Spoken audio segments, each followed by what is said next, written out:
السلام علیکم دوستو، لیٹ نو کے ایک اور ویڈیو میں آپ کا استقبال کرتا ہوں۔ اللہ کا بہت بہت شکریہ کہ اللہ تعالیٰ نے ہمیں قرآن جیسی عظیم کتاب عطا فرمائی، اسے دیکھنا نصیب عطا فرمایا، اسے چھونا نصیب عطا فرمایا اور اسے پڑھنا نصیب عطا فرمایا، اس کے تفسیروں پر غور و فکر کرنے والا بنایا۔ اور اللہ تعالیٰ نے سب سے بڑھ کر ہمیں ایمان کی دولت سے مالا مال کیا، ہمیں اسلام جیسا خوبصورت مذہب عطا فرمایا اور ہمیں امت محمدیہ کا مسلمان بنایا۔ اللہ تعالیٰ ہمیں زیادہ سے زیادہ شکریہ کرنے کی توفیق عطا فرما۔ تو یہ ہمارا سیشن قرآن شریف کے عجائب و غرائب میراکل آف قرآن کا سیشن یہ چل رہا ہے۔ چلیے شروع کرتے ہیں بنا وقت گوائے ہوئے۔ بسم اللہ الرحمن الرحیم۔ حیرت انگیز سائنسی کھوج۔ بے شک جو سائنس کی انتہا ہے وہ قرآن کریم کی ابتدا ہے۔ بسم اللہ الرحمن الرحیم۔ اور اگر تمہیں اس امر میں شک ہو کہ یہ کتاب جو ہم نے اپنے بندے پر اتاری ہے یہ ہماری ہے یا نہیں، تو اس کے مانند اس کے جیسے ایک ہی صورت بنا لاؤ اور اپنے شاعر ہم نواؤں کو بھی بلا لو، ایک اللہ کو چھوڑ کر باقی جس کے چاہو مدد لے لو، اور اگر تم سچے ہو تو یہ کام کر کے دکھاؤ۔ لیکن اگر تم نے ایسا نہ کیا اور یقیناً کبھی نہیں کر سکتے تو ڈرو اس آگ سے جس کا ایندھن ہے انسان اور پتھر، تیار کی گئی ہے منکرین حق کے لیے۔ سورہ بقرہ۔ قرآن کریم حق ہے، اور چونکہ سائنس بھی حق کی تلاش میں، حق کے کھوج میں لگا ہوا ہے، اس لیے بالآخر ایٹ دا لاسٹ سائنس خود بخود قرآن کریم تک پہنچ رہی ہے۔ کائنات ہمیشہ سے نہیں، 20ویں صدی کے نصف تک، 1950 سے پہلے یعنی 20ویں صدی کے نصف تک سائنس یہ کہتی آئی ہے کہ کائنات کو دوام حاصل ہے، یعنی کہ کائنات ایک فکسڈ ہے، کوئی اس میں موومنٹ نہیں ہو رہا ہے، یہ ہمیشہ سے اور ہمیشہ رہے گی۔ لیکن 1950 کی دہائی میں ہونے والی دریافتوں نے اس نظریہ کو بدل دیا، اس کنسیپٹ کو بدل دیا، اس اوتھارنا کو بدل دیا، اور اب سائنس اس نتیجہ پر پہنچ رہی ہے، اس رزلٹ پر پہنچ رہی ہے کہ کائنات بھی ایک تخلیقی عمل ہے، یعنی کائنات کو بھی بنایا گیا ہے، تخلیقی عمل ہے، ہمیشہ سے نہیں ہے، جس کا کوئی 15 ارب سال پہلے اچانک بگ بینگ سے آغاز ہوا۔ سائنسدانوں کے لیے یہ بات حیران کن ہونی چاہیے کہ ان کی ان کھوج بین سے، ان دریافتوں سے بہت پہلے قرآن کریم میں بار بار اعلان کیا گیا تھا کہ اللہ کائنات کا خالق ہے، اس نے اس کو شروع کیا اور وہی اسے ختم کرے گا۔ بے شک وہی ہے جو ہر چیز کو لا وجود سے وجود میں لاتا ہے اور پھر مار کر نئے سرے سے پیدا کرتا ہے۔ بے شک وہ آسمانوں اور زمین کا مالک ہے، کائنات کا خالق ہے۔ قرآن پاک میں اس طرح کی سینکڑوں آیات ہے جو بار بار یہ بتاتی ہے کہ کائنات ہمیشہ سے نہیں بلکہ دوام صرف اور صرف اللہ کے لیے، یعنی کہ ہمیشگی صرف اور صرف اللہ کے لیے ہے، باقی اس کے علاوہ جو بھی چیزیں سب ختم اور فانی ہو جانے والی ہے۔ اچانک تخلیق امر کا اصول، یعنی کہ کن فیکون۔ قرآن کریم کا عام تخلیقی اصول، خواہ اس کا تعلق بگ بینگ سے ہو یا کسی اور معاملہ سے ہے، کہ تخلیق امر ہمیشہ اچانک معروض وجود میں آئے گا۔ کوانٹم میکینکس کی سائنس بھی یہی بتاتی ہے کہ ہر نئی تخلیق اچانک چست جم سے ہوتی ہے۔ ایسا کیوں نہ ہو جبکہ قرآن کریم میں فیصلہ کن انداز میں یہ قانون قدرت موجود ہے کہ ہر نئی تخلیق دراصل اللہ کے امر کن کا جواب۔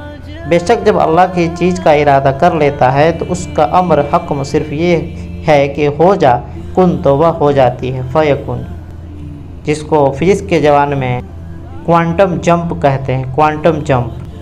کائنات پھیل رہی ہے، اس کنسیپٹ کے بارے میں 1924 سے پہلے سائنس یہ سمجھتی تھی کہ کائنات مانند ایک جامد گولا ہے جس میں کوئی تبدیل ممکن نہیں، یعنی ایک گولا ہے جس میں کوئی تبدیلی ممکن ہے۔ 1920 کی دہائی میں امریکن سائنسداں ہبل نے ستاروں کے مشاہدے سے یہ نتیجہ نکالا، یعنی کہ ستاروں کو جب انہوں نے ستاروں میں کافی زیادہ کھوج پڑتال کی اور جانچ پڑتال کی اور دیکھا تو انہوں نے پایا کہ وہ مسلسل آگے بڑھ رہے ہیں، یعنی کہ جو ستارے ہیں وہ مسلسل اسٹارز جو ہیں وہ مسلسل آگے بڑھ رہے ہیں۔ جس قدر کوئی ستارہ دور ہے اسی قدر اس کے آگے بڑھنے کی رفتار بھی زیادہ ہے، جس قدر کوئی ستارہ دور ہے اسی قدر اس کے آگے بڑھنے کی رفتار بھی زیادہ ہے۔ سائنسدانوں نے ہبل کی اس دریافت سے یہ نتیجہ نکالا کہ اگر ستارے مسلسل یعنی کنٹینیو آگے بڑھ رہے ہیں تو ماضی بعید میں सितारे अपने यानी कि फ्यूचर में सितारे अपने मौजूदा मकामात से यानी जो मौजूदा जो सिचुएशन है, जो पोजीशन है स्टार्स का, वो उससे भी करीब होंगे, करीब तर होंगे। और भी मज़ीद तहकीकात ने साबित किया, यानी कि और भी जो तहकीकात हुई उसने साबित किया है कि कायनात के हर सिमत में सितारों के आगे बढ़ने का अमल जारी है।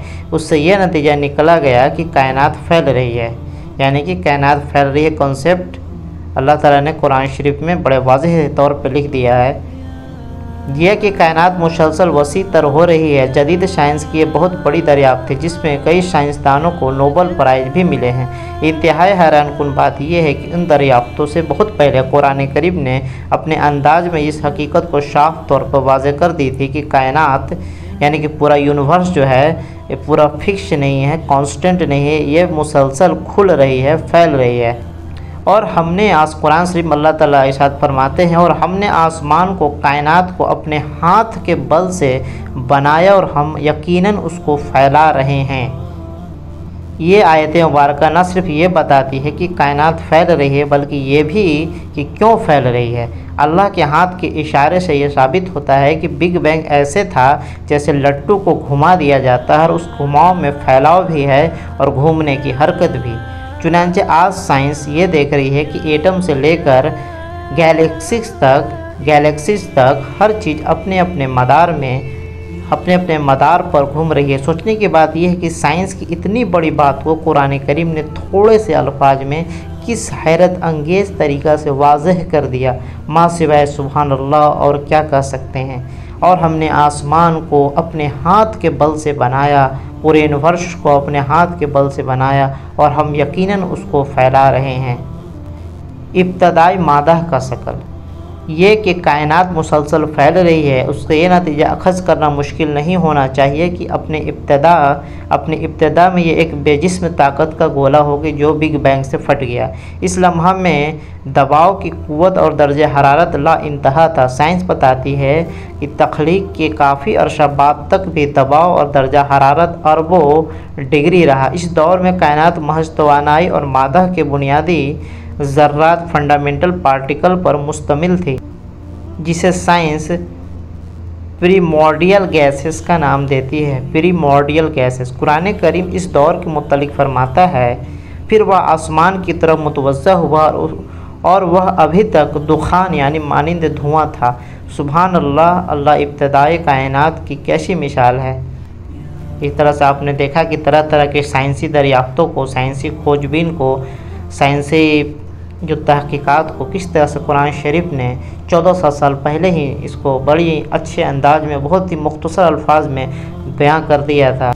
सुभान अल्लाह। अल्लाह ताला में कुरान शरीफ की अज़मत को अपने दिल में बैठाने की तौफ़ीक़ अता फरमा।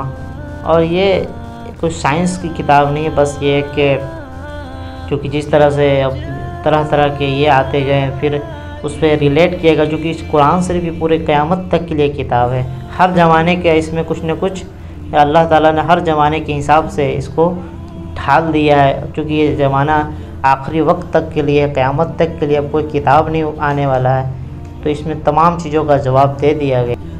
अल्लाह ताला में कुरान की अजमत को समझने वाला बना और इसकी हकीकत को पहचानने वाला बना, इसके मुताबिक अपनी ज़िंदगी गुजारने वाला बना। और हमें जो साइंसी दरियाफ्त आते हैं नई और कभी उसका कोई ऐसा हो जाता है मामला कि किसी से टकराने लगता है, तो बस वेट एंड वॉच, क्योंकि साइंस लगातार चेंजेबल चीज़ है।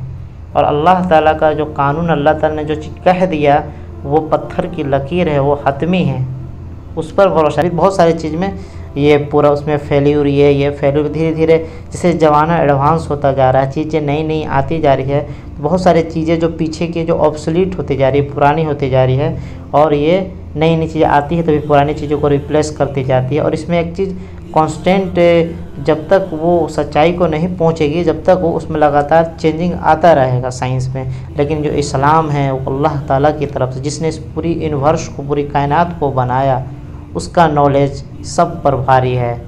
उसी ने तमाम इंसानों को पैदा किया, फिर उसे मौत देगा, फिर दोबारा ज़िंदा करेगा। अल्लाह ताला हमें कुरान शरीफ की अज़मत को पहचानने वाला बना और उसके मुताबिक अपनी ज़िंदगी को गुजारने वाला बना। आमीन।